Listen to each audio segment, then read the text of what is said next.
Sa mga katik vloggers, mga subscribers, bago tsaka luma, mga supporters, mga dumaan, dumalaw at bumisita sa channel, lahat ng mga viewers, secret viewers at silent viewers, magandang araw. So nasa home service tayo, Barangay Maganhan, Baybay City. Nasa ano natin, pinsan natin. May tinitingnan tayo ditong TCL.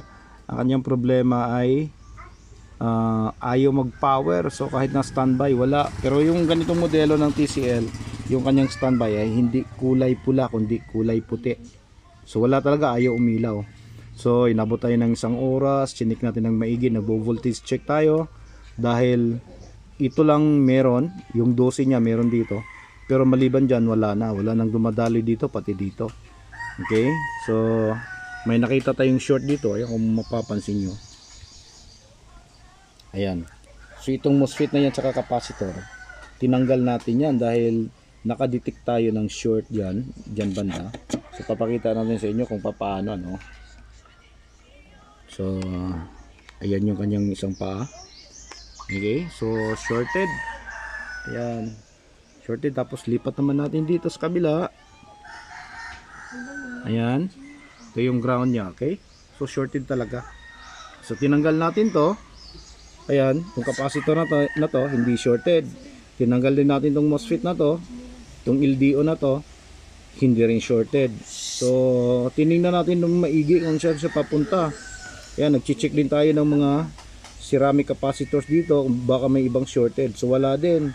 So nagsuspitsa din dito sa audio, wala din. Umabot na tayo dito. So sinubaybay natin, papunta pala siya dito. Ayan, okay? So ano ba to? Ito yung Wi-Fi module. Okay, so tingnan nyo, tatanggalin natin yung Wi-Fi module, ano. Ayan, natanggal na.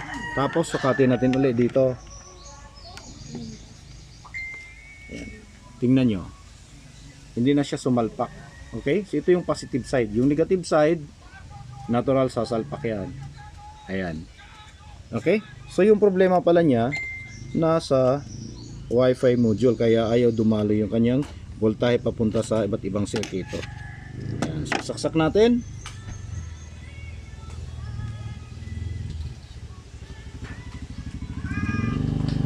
Ayan, kung mapapansin nyo, umiilaw na siya. Tapos turn on.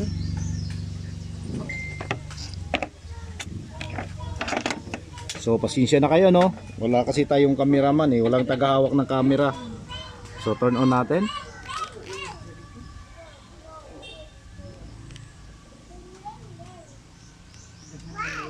Ayan, tapos on.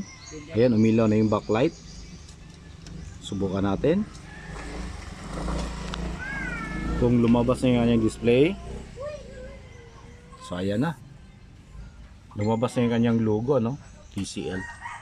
So yun lang talaga yung problema. Kaya sa mga ganito, ano, may mga ganito mga item, kahit anong unit, so mas maganda patingnan nyo kagad yung mga unit nyo, kasi pag tumagal yan at babahayan ng kung ano-ano, mas lalo masisira.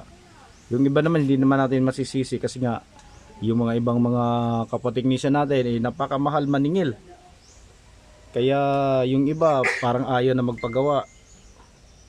Yan, okay, so ayun, napapansin nyo, normal na normal siya, wala na siyang fine lines. Ayan, normal na siya lahat. Papakita natin yung sinabi nating Wi-Fi module. Ayan siya, oh. Talagang mayari siya ng ano, nabasa siya, tapos ayan na, shorted na talaga siya. Ayan, pero susubukan pa rin natin linisin to, kakalkalin, baka pwedeng mapapakinabangan pa at magamit pa yung Wi-Fi. Kung sa bagay, kung hindi naman magagamit to, meron naman tayong ito, okay, para sa internet line natin, pwede dito. Pero titirahin pa rin natin, susubukan pa rin natin na maayos. Okay, so hanggang dito na lang siguro tayo, no? So maraming salamat, God bless at bye bye.